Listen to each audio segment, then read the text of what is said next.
샬롬, 찬양 한평생, 찬양으로 한 주를 여는 한 주간 평안의 생각, 속초 장로교회 우종범 목사입니다.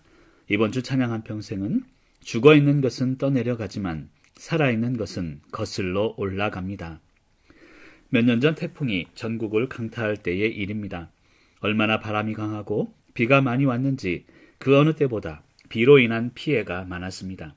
밤새 몰아치던 바람 소리와 베란다 유리창을 때리는 빗소리가 천둥 소리처럼 들려왔습니다.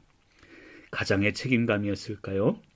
사실 아무런 도움이 되지 않았겠지만 사랑하는 아내와 두 딸을 위해 저 혼자 밤새 뜬 눈으로 밤을 새웠습니다. 끝날 것 같지 않던 태풍과의 싸움은 다음날 아침이 되니 언제 그랬냐는 듯 화창한 날씨를 맞이하며 싱겁게 끝이 났습니다. 세면 길게 가지 못하나 봅니다. 우리 인생의 세찬 고난도 길게 가지 않으리라 믿게 되었습니다. 아내와 그날 오후에 근처 흐르는 강가에 나가보았습니다. 아름답던 강물 위로 흐르는 것은 쓰레기 더미들이었습니다.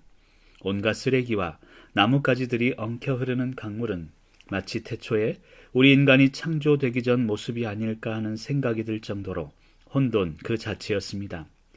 세찬 태풍은 지나갔지만 세찬 흙탕물이 강물을 집어삼킬 듯 흐르고 있는 모습은 장관이었습니다.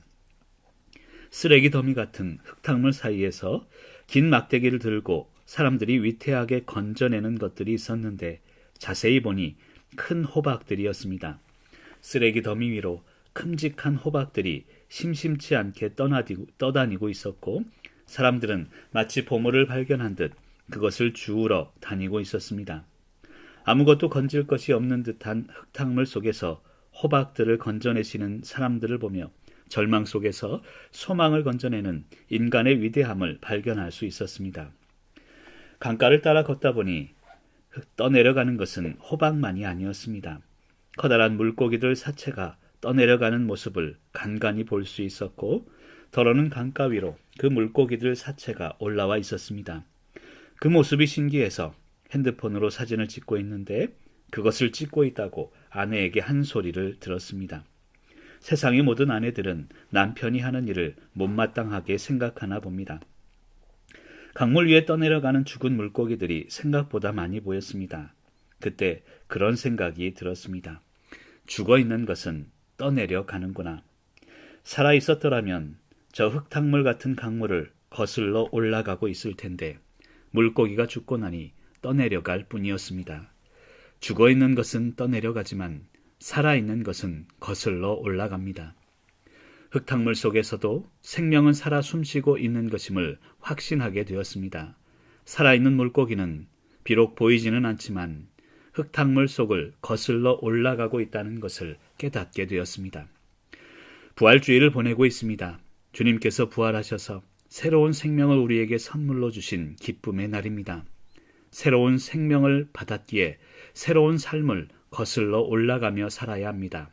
살아있기에 힘들고 어려워도 세상의 방향과 반대 방향으로 거슬러 올라가는 담대한 삶을 살아가야 합니다.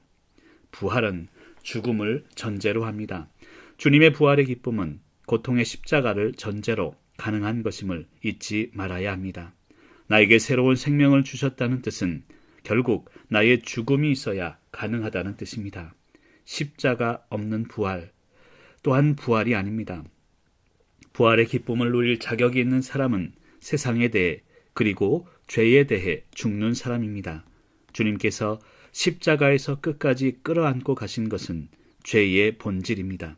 죄에 대해 죽고 부활의 새로운 생명으로 살았으니 세상의 방향을 당당하게 거슬러 올라가시는 귀한 성도님들이 되시길 간절히 축복합니다.